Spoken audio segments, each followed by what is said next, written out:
എന്റെ ഒരു നോർമൽ സംശയമാണ്, കുറെ ആയി ഇത് പറയണമെന്ന് കരുതുന്നു. അമ്മ എന്ന് പറയുന്ന ഒരു സംഘടന, അതൊരു സിനിമാ മേഖലയുമായി ബന്ധപ്പെട്ട സംഘടനയാണ്. പൊതുസമൂഹത്തിന് അതിൻ്റെതായിട്ടുള്ള ഒരു ഗുണഭോക്താക്കളോ അല്ലെങ്കിൽ അതൊരു ഗുണങ്ങളോ ലഭിക്കുന്നില്ല. അത് സിനിമാക്കാർക്ക് മാത്രം ഗുണം ലഭിക്കുന്ന ഒരു സിനിമാ സംഘടനയാണ്. അങ്ങനെ ഇരിക്കെ എന്തിനാണ് ഈ അമ്മ സംഘടനയുടെ തെരഞ്ഞെടുപ്പൊക്കെ മാധ്യമങ്ങൾ ഇത്ര ഹൈലൈറ്റ് ചെയ്യുന്നത്? അവരുമായി വല്ല പരാതികൾ വരുമ്പോൾ, അവരുടെ സംഘടനയിലോ അല്ലെങ്കിൽ സിനിമാ മേഖലയിലോ വല്ല പ്രശ്നങ്ങളോ നടന്മാർക്കോ നടിമാർക്കോ വരുമ്പോൾ അവരുമായി ബന്ധപ്പെട്ട മേഖലയിലുള്ള കാര്യങ്ങൾ ചർച്ച ചെയ്തിട്ട് അവിടെ അതങ്ങ് നടപ്പാക്കിയാൽ പോരെ.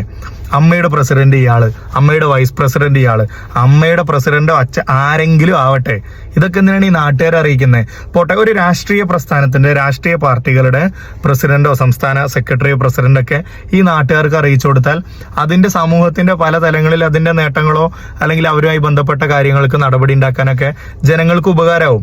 സിനിമാ മേഖലയുമായി ബന്ധപ്പെട്ട ആളുകൾ അവരുടെ തമ്മിത്തല്ലോ അമ്മായിമ്മ പോരും തീർക്കുന്ന സ്ഥലങ്ങളിൽ എന്തിനാണ് ഇത് നാട്ടുകാരെ അറിയിക്കുന്നത്? അതുകൊണ്ട് എന്താണ് ഈ നാടിന് മെച്ചം? സിനിമാക്കാരുടെ പ്രസിഡന്റോ സെക്രട്ടറിയോ ആര് വേണം ആയിക്കോട്ടെ,